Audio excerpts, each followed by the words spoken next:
What is up, Average Dad fans? Welcome back to another video, and today we're talking tablets. More specifically, the new Samsung Galaxy S8 Ultra tablet. This bad boy comes in at a whopping 14.6 inches. Now, I have been an iPad Pro user for 7 years now. I can't imagine anything is going to push my most recent 12.9 inch iPad Pro out the door. But if anything's got a chance, it's this year's Samsung Galaxy Tab S8 Ultra. That is a mouthful. Now, full disclosure, I have opened, I have had a play around with it. This is very much just an unboxing and first impressions video. Let's get going. First thing to notice, an extremely thin box. The irony that Samsung are the first to stop sending charging bricks with their tablets is not lost on me, given the slating that they gave Apple for taking it away from their phones, but Apple still send a charging brick with their tablets. Inside the box, you do get the tablet itself, that's a bonus. You get the Samsung S Pen. Probably won't ever use that, but glad to see it's included in the box for that £999 price tag. Also in the box, we have our, what I can only assume, well, there's a SIM ejection tool, because yes, this is SIM enabled, and you can get a micro SD card in these puppies. I do like that. Apple take note. And in here is, it's a USB-C to USB-C cable, which I have many of, so no point opening that up just now. So that's what you get in the box. Now, let's look at the tablet itself. This is a fair beast of a tablet. There is no denying. At 14.6 inches, this is the largest tablet I have personally ever held. Particularly when you think about the fact that this is a 14.6 inch AMOLED screen. This is running at 120 Hz and it does have HDR10 plus support. As mentioned, 14.6 inches with a PPI of 240, so that's 1840 by 2960 pixels. So the pixel rate is a lot smaller than on the iPad Pro. However, as I mentioned, having used it, it doesn't come across as that at all. With it being OLED, you do get the deeper darks in that the pixels just turn off for blacks, so you're getting a hell lot deeper. Now, more about the hardware. There are a dual camera setup on the back with the 12 megapixel wide and 12 megapixel ultra wide.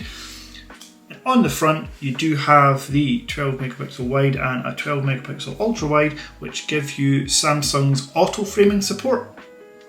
As you can see there, this does have a optical fingerprint scanner, not a ultrasonic like the phones do. What you can also use the front cameras for is Face ID.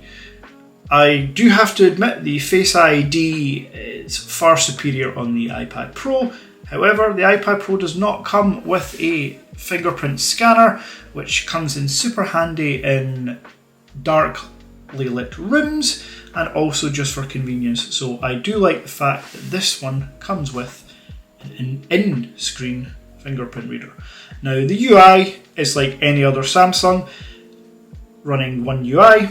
This does have a Snapdragon 8 Gen 1 chipset, so it will power any possible game you can imagine. A popular one is Genshin Impact. You'll notice I've not really installed anything on here, but I'll also not be installing many games because I don't really game that much. Although it does run the Snapdragon 8 Gen 1 chipset, this is underclocked purely because you can see here from the dimensions of this particular tablet, it doesn't support much vapor chamber heating, cooling, doesn't really do that at all. So they have to underclock the Snapdragon 8 Gen 1 chip slightly. Now, I mentioned the dimensions here. This is just 5.5 millimeters in thickness, which again, a hell lot thicker than the iPad Pro. It does come in at 326mm, so at 32 centimeters or 12.8 inches by 8.2 if you're wanting to work in inches. So that is 0.2 inches in width, thickness. The glass itself is Corning Gorilla Glass 5 on the front with an aluminium frame.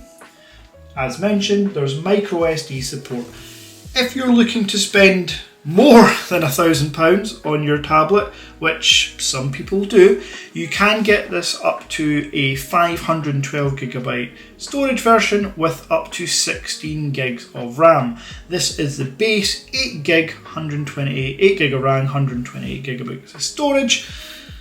And yeah, I absolutely love this device. Now, as far as speakers, if I were to bring up a YouTube video, so I've enabled gestures on my tablet. I hate the bar. I think you would bet bigger on the flop if you had a flush draw too, so this is just a weird spot. When someone's repping such a thin range, I usually just put in the call, especially at 5'10" when my opponents can be bluffing. I tank for a minute and make the call. He shows queen jack offsuit for a 2-pair, better 2-pair than ours, so he got me to pay him off. C5 fish, Lexo. So as you can see, I don't want to play any music for copyright issues, but the speakers get super loud. So loud, in fact, that if you listen at that loud in the house, then you're just rude and you should be wearing headphones. The screen itself, as mentioned, is that 14.6 AMOLED. It looks incredible. I watched some Netflix shows last night and some poker tutorials, as I do plan on taking my poker skills across the pond to Vegas at some point this year. Now, the pen itself, I should say while I'm here, it would be remiss of me not to. The pen itself has a capacitor inside, not a battery, so in order to charge it, you just snap it to the back of the tablet. Not the best design implementation in my opinion, because it is quite easy to knock it off, like so, as he demonstrates for dramatic effect. And the only point that this will charge on the device is on that back glass panel, so the wireless charger can get through. Even though the pen will sit on the top, well, it's meant to sit on the top. Yeah, I think you have to get it the right place. The pen will sit and rest at the top. It's not actually designed to stay there for a long time or charge. So yeah, it needs to slap on the back. And again, pen facing towards the camera, not towards the Samsung logo. One thing I want to show you as well, just before signing off my first impressions on unboxing, is the camera, which actually, believe it or not, for a tablet is surprisingly awesome. So you see here, you can see here, and there's some zoom, ultra wide capability as well. So the camera is really good. It does have an auto framing mode that you don't want to see my face do it, but trust me, it does. Works like Apple's center stage, just not quite as responsive, but still a great feature and super clear in the world of video calls. It is super handy to have a good front facing camera for those video calls. When on the desk, there's absolutely no rocking, unlike the iPad Pro because of the camera bump. This Tab S8 does not have any rocking.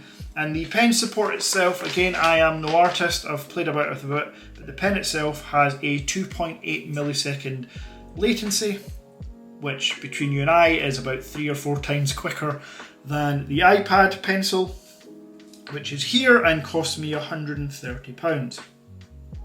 Yeah, super.